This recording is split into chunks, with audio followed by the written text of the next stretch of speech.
Machine जो है वो एक आदमी के जरिए चलने वाली चीज है, तो इसको जैसा डायरेक्शन आदमी देगा वैसी मशीन चलने वाली है।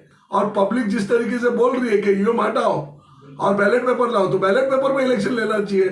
लोगों के पास उसका ये प्रयोग करने का ये चालू है, लोगों को बेवकूफ बनाने का काम चालू है। क्यों ऐसा काम कर रहे हैं? ताकि लोग जबरदस्ती उसको अपना ले और वो लोगों की जबरदस्ती हस्ताक्षर ले रहे हैं, साइन ले रहे हैं। देखो आज की तारीख में जुडिशरी रही बच्ची की तरह, लॉ एंड ऑर्डर बच्चा की तरह। आप देख रहे हो क्या हो रहा है। जरा कोई अगर किसी ने खिलाफ में बोला तो सीधा उसको जेल हो जाती है।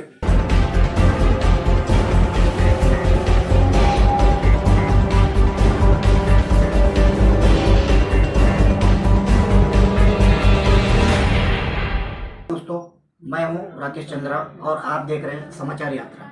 जैसा कि आप सबको पता है, पूरे हिंदुस्तान में कहीं ना कहीं ईवीएम के विरोध में लोग आकर खड़े हुए हैं। हर तरफ से विरोध के स्वर सुनाई पड़ने लगे हैं और ऐसे में मुंबई में कई जगह पिछले दिनों ऐसी घटनाएं हुई है ईवीएम के विरोध में। अब सरकार क्या कर रही है? सरकार ईवीएम को लोगों के सामने डेमो दे रही है कि आप ये देखिए, इसके अंदर कोई गलतियां नहीं है। अब उसके विरोध में लोग भी खड़े हुए हैं, लोग भी जो कि जगह जगह डेमो दे रहे हैं, प्रदर्शन कर रहे हैं कि भाई ये अगर यही करना था तो फिर आप इस पे क्यों नहीं आ जाते, आप बैलेट पे क्यों नहीं आ जाते अगर आपकी ईमानदारी है तो। इसी पर चर्चा करने के लिए हमारे साथ बैंक के डायरेक्टर और ईशान मुंबई जिला कांग्रेस के कार्याध्यक्ष भाई अल्ताफ कारी साहब हैं। हम उनसे बातचीत करेंगे, तो आइए हम उनसे बातचीत करते हैं। भाई, आपका समाचार यात्रा में स्वागत है। और जैसा कि देश में हर जगह जो है मतलब ईवीएम के विरोध में लोग, जो कहा जाता है एक जो वकील होते हैं, जो न्यायपालिका से संबंधित होते हैं, तो वो भी इसके विरोध में खड़े हुए हैं। जगह जगह लोग भी खड़े हो रहे हैं और पॉलिटिशियन इसमें इन्वॉल्व नहीं हो रहे हैं, खुल के नहीं आ रहे हैं। इसके ऊपर आप क्या कहना चाहेंगे?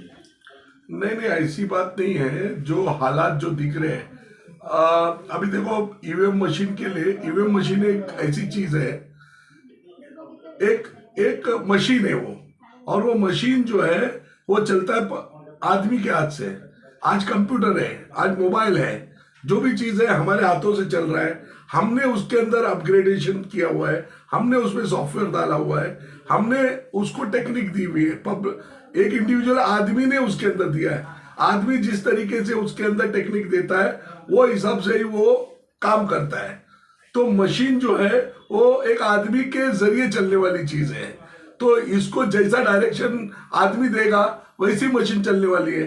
तो ईवीएम का मसला वैसा ही है। अगर ईवीएम मशीन के अंदर लोग ऑब्जेक्शन ले रहे हैं, कुछ जो टेक्निक, जो न्याय का स्तंभ जिसको माना जाता है, जो एडवोकेट्स है, वकील है, और जो न्यायपालिका के जो लोग हैं, वो लोग अगर कहते हैं कि अगर ईवीएम के अंदर प्रॉब्लम है तो उसको चेक करने में क्या प्रॉब्लम है। और अगर ईवीएम में प्रॉब्लम है और अगर सरकार में जो बैठे हुए लोग हैं उनको अगर लगता है कि वो लोग अपने कार्य क्षमता से सही है, वो लोग इलेक्शन जीत सकते हैं, वो लोग ज्यादा से ज्यादा सीट ला सकते हैं, तो उनको डर क्या है? उनको डरना क्यों चाहिए? उनको तो जो पब्लिक की राय है उसमें आके उतरना चाहिए। और पब्लिक जिस तरीके से बोल रही है कि ईवीएम हटाओ और बैलेट पेपर लाओ, तो बैलेट पेपर में इलेक्शन लेना चाहिए। अगर बैलेट पेपर में इलेक्शन लेने के बाद वो लोग बहुमत से जीत जाते हैं, जो सरकार में बैठे हुए वापस जीत जाते हैं, तो लोग मानेंगे कि इनके पास इनके काम से लोगों ने उनको वोट दिया है। लेकिन अगर वो डर रहे ईवीएम मशीन से और ईवीएम मशीन को जबरदस्ती लोगों पे थोपने का काम कर रहे हैं, तो इसका मतलब वो काना का डर रहे ना। डर रहे इसलिए क्योंकि आने वाला इलेक्शन अगर ईवीएम में कुछ कानाकानी करके अगर इलेक्शन लिया गया तो हो सकता है कल ये लोग हार जाएंगे, इसलिए वो डर रहे। और दूसरी बात, लोगों के पास उसका ये प्रयोग करने का ये चालू है, लोगों को बेवकूफ बनाने का काम चालू है। क्यों ऐसा काम कर रहे हैं? ताकि लोग जबरदस्ती उसको अपना ले और वो लोगों की जबरदस्ती हस्ताक्षर ले रहे हैं, साइन ले रहे हैं, ताकि जबकि जो चीज कोर्ट के अंदर है, कोर्ट के अंदर उसका ये चल रहा है तो तुम लोगों पे जबरदस्ती थोप के उनकी सिग्नेचर लेकर क्या बचाना चाहते हो? इसका मतलब ये है कहा ना कहा आप लोग गलत हो और जबरदस्ती ईवीएम लोगों पे थोपना चाह रहे हो। लेकिन कहा तो यह जाता है कि ईवीएम के जो जनक हैं वो कांग्रेस ही रही है। कांग्रेस ही अपने दौर में ईवीएम को प्रोड्यूस किया है, तो इसको आप कितना जो कि सच मानेंगे?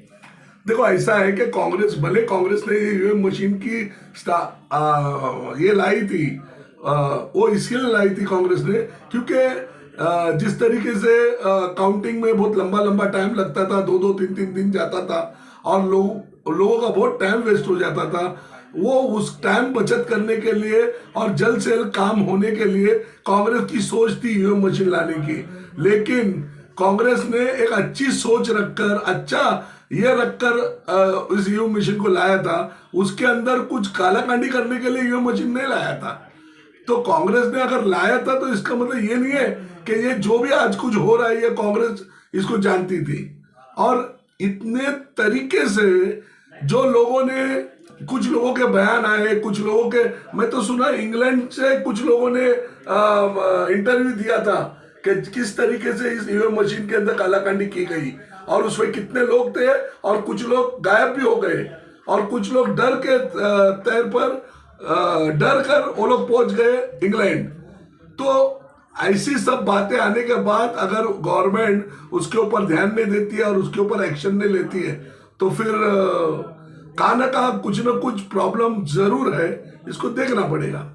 बीते 5 राज्यों के चुनाव में कांग्रेस कर्नाटक में बहुमत से आई है, वहां पर ईवीएम क्यों फेल नहीं हुआ? अभी ऐसा है ना, अब ये बात तो सही है, यही बोला जाता है कि अगर कांग्रेस बोलती है तो फिर कांग्रेस कैसे जीती, ये सवाल आता है। आप इलेक्शन का है ना, एक साल भर में जो इलेक्शन हुए पिछले साल में उसका गणित निकाल के आप देख लो। कर्नाटक का इलेक्शन हुआ, उसकी काउंटिंग कितने दिन में हुई? जो काउंटिंग 2 या 3 दिन में हो जाती है वह कांग्रेस जीत जाती है।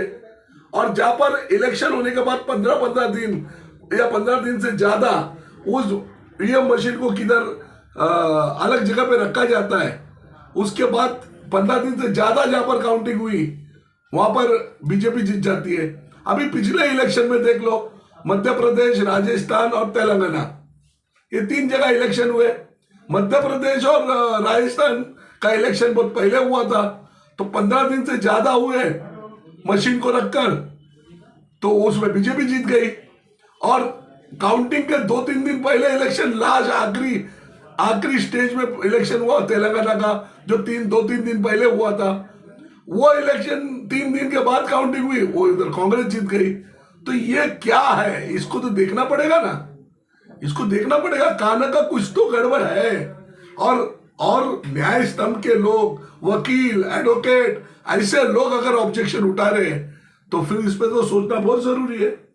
लेकिन ऐसा कहा जाता है कि कांग्रेस का कोई बड़ा नेता इस पर खुलकर बोलने के लिए तैयार नहीं है। पिछले दिनों जो है महाराष्ट्र कांग्रेस के अध्यक्ष आदरणीय नाना पटोले साहब ने कहा था कि ये एक दिमाग का एक भ्रम है कि लोगों को जो कि मतलब कहा जाता है कि आप जब बटन दबाते हो तो कांग्रेस के ऊपर बटन दबाते हो, वहां पर कमल आता है। तो कहते हैं ये सब जो है ना लोगों का फितूर है, ये ऐसी कोई बात नहीं है। इसे आप कितने सहमत हैं?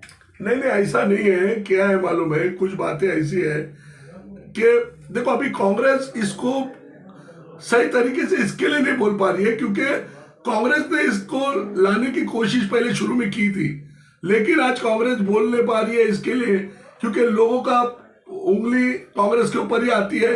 और ये अपोजिशन के लोग जो लोग आज सरकार में बैठे हुए हैं वो कांग्रेस के ऊपर ही हाथ दिखाते हैं और कुछ जगह पे बोलते हैं कांग्रेस जीती तो ईवीएम मशीन खराब नहीं थी और बीजेपी जीतो। मैंने आपको पहले भी बताया ना, कुछ ना कुछ पॉइंट्स है। और कांग्रेस के बाद जब तक कोई ऑथेंटिक चीजें नहीं होगी, कांग्रेस कैसा बोलेगी? कांग्रेस ऐसी फालतू बातें नहीं करती है, कुछ भी उठा फटाक कुछ भी बात पब्लिक में करना कांग्रेस के लिए जायज नहीं है।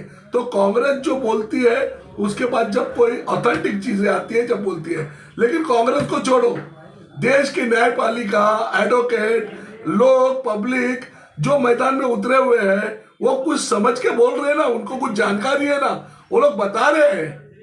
क्यों नहीं बता रहे? उन्होंने तो डेमो बताया, किस तरीके से क्या क्या हो रहा है ये बता रहा है। वो बताने के बाद आप उसके ऊपर विश्वास नहीं कर रहे, तो फिर क्या मतलब है? तो ये उठ छूट कांग्रेस के ऊपर उंगली करने से अच्छा है कि जो चीज है उस पर जाके अंदर देखना चाहिए, टेक्निकल पॉइंट देखना चाहिए। मैं क्या बोलता हूं, अगर तुमको ईवीएम से तुमको इतना भरोसा है, आज सरकार में बैठी हुई पार्टी बोल रही हम 400 पार है, 370 पार है, तो तुम डर रहे हैं के लिए ईवीएम से? तुम ले ना बैलेट पेपर पे और हो जाओ 400 पार, फिर हम सोचेंगे कि नहीं तुम सही हो। तुमको उतरने में क्या तकलीफ हो रही है? इसका मतलब यह है कहा न कहा तुमको डर है कि अगर ईवीएम हटेगा तो तुम्हारी जो पॉलिसी वो खत्म हो जाएगी। देखने में भी आ रहा है जैसा कि अभी ज्यूडिशरी, इस फील्ड में ज्यूडिशरी जो है अपने पूरे ताकत के साथ उभरी है। हाई कोर्ट, सुप्रीम कोर्ट के वकील इस मामले में जो है कि खुलकर सामने विरोध कर रहे हैं, लेकिन अभी तक कोई बड़ी राजनीतिक पार्टियां जैसे कांग्रेस हो गया, बसपा हो गया, दूसरे अन्य पार्टियां जो है अभी तक खुल के उनका सपोर्ट नहीं की है। क्या कारण है? ऐसा कोई डर उनको सता रहा है कि हम बोलेंगे, उनका सपोर्ट करेंगे तो कुछ हो जाएगा? ऐसे क्या कारण हो सकते हैं? नहीं, बात ऐसी नहीं है। अभी देखो आज की तारीख में जुडिशरी रही बच्ची की तरह, लॉ एंड ऑर्डर बच्चा की तरह। आप देख रहे हो क्या हो रहा है। जरा कोई अगर किसी ने खिलाफ में बोला तो सीधा उसको जेल हो जाती है, और जरा कोई आदमी ने या किसी पार्टी के नेता ने या किसी ने बोला तो उसको तकलीफ हो जाती है। लेकिन अगर बीजेपी का आदमी बोलता है, वो कुछ भी बोले तो उसको चलता है, उसको उसके ऊपर कोई नहीं, ईडी आईटी कोई कार्रवाई नहीं होती है। लेकिन अगर दूसरा कोई बोलता है तो सीधी ईडी वाले पहुंच जाते हैं, हर कोई पहुंच जाते हैं। तो ये डर से, ये तकलीफ से, ये प्रॉब्लम हुआ है। इसके लिए लोग आज की तारीख में ये चीज से डरते हैं। लोगों को डरा के रखा गया है ना।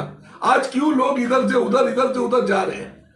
ये जाने का कारण ये है कि लोगों को डराया गया है, धमकाया गया है, और अगर वो तुम उनके साथ जाओ तो क्लियर हो जाते हो, और अगर नहीं जाओ तो तुमको डराते हैं। कुछ भी एक्शन होता है, जुडिशरी पावर इस तरीके से यूज हो रहा है कि जिंदगी में आज तक जो हिटलर ने किया था उससे भी 10 गुना बेकार काम हो रहा है। तो ये थे कोकण बैंक के डायरेक्टर अल्ताफ काजी साहब, जो यहाँ ईशान मुंबई जिला कांग्रेस के कार्याध्यक्ष भी हैं, और उन्होंने इस बात को स्पष्ट कर दिया है कि यहाँ पर जो भी बातें हो रही हैं या भाजपा जो भी कदम मतलब उठा रही है, अगर उसे इतना ही जो है कि मतलब वो कॉन्फिडेंस है तो वो बैलेट पे भी कर सकती है, क्योंकि वो जानती है वो जीत रही है। तो बैलेट से मतलब एक बार क्यों नहीं, मतलब वो भी देख ले कि भाई ठीक है, अगर लोगों का विरोध है तो एक बार बैलेट पेपर से भी चुनाव मतलब कर ले। इस तरीके से जो है कि मतलब हम आपको आगे भी उनसे बातचीत होती रहेगी। ईवीएम पर हम दूसरा कुछ भी बहुत बड़ा खुलासा करेंगे हम आने वाले दिनों में। तो देखते रहिए समाचार यात्रा।